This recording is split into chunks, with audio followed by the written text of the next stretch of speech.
Ani wan sungmang thangmani bisingte shikla hodana kaham lama phono gui manai aboni logewo taboni jora rogo shikla hoda rok fekjaknai manai chawi thinang rok khamya lamani faising talangai tongka aboni haijora rogo shikla hodana mathanani bagui thangmani faising kaham khe naikolnani nangnai Kokti salo kulai rwng kotor ni khola wo songsajak mani Sonali prize money knockout football tournament ni songsajak mani panda wo akok samani nukjak malmata tapashili jati kalyan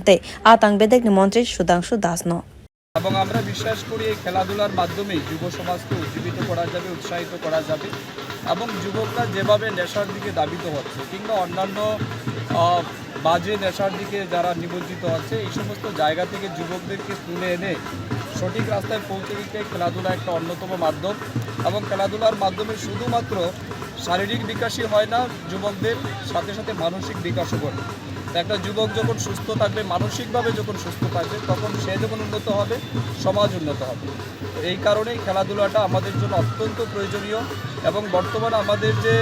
খাদ্যাভ্যাস, আমাদের যে environment রয়েছে, যেভাবে global warming, এই সমস্ত কিছুর হাত থেকে এবং নেশার করাল গাছ থেকে বাঁচাতে গেলে খেলাধুলা খুব বেশি ইম্পর্টেন্ট। আমি আবারও সোনালি ট্রফি যারা আয়োজক তাদেরকে হৃদয় থেকে ধন্যবাদ জানাচ্ছি এই খেলাধুলা আয়োজন করার জন্য এবং আমি মনে করি এই টুর্নামেন্টের মাধ্যমে অত্র এলাকার খেলোয়াড়রা যেমন উৎসাহিত হবে, পাশাপাশি যুব সমাজেরও আগামী দিন খেলার প্রতি তাদের উৎসাহ বৃদ্ধি পাবে,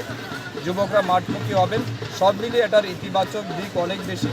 এই খেলার আজকে চূড়ান্ত ফাইনাল ম্যাচে আমরা অংশগ্রহণ করেছি, যারা খেলবে তাদের প্রতি শুভেচ্ছা রইল এবং সর্বোপরি আমি ভবিষ্যতেও এই কমিটির প্রতি এবং খেলার প্রতি আমার অনেক বেশি শুভকামনা রইল। আমি আবারও ধন্যবাদ জানাচ্ছি খেলা কমিটিকে এই গুরুত্বপূর্ণ সময়ে আমাকে আমন্ত্রণ জানানোর জন্য। সব মিলিয়ে অসংখ্য ধন্যবাদ সবাইকে। Thank you. Asolo football no kick rowai panda no songsai rikha montri Sudhangshu a tournament no champion angnai bodol ni yago trophy ni loge 1 lakh rang riwai check riwai runner bodol ni yago trophy ni loge 50,000 rang ni check bui te sawi rikha bo bureau report Kokti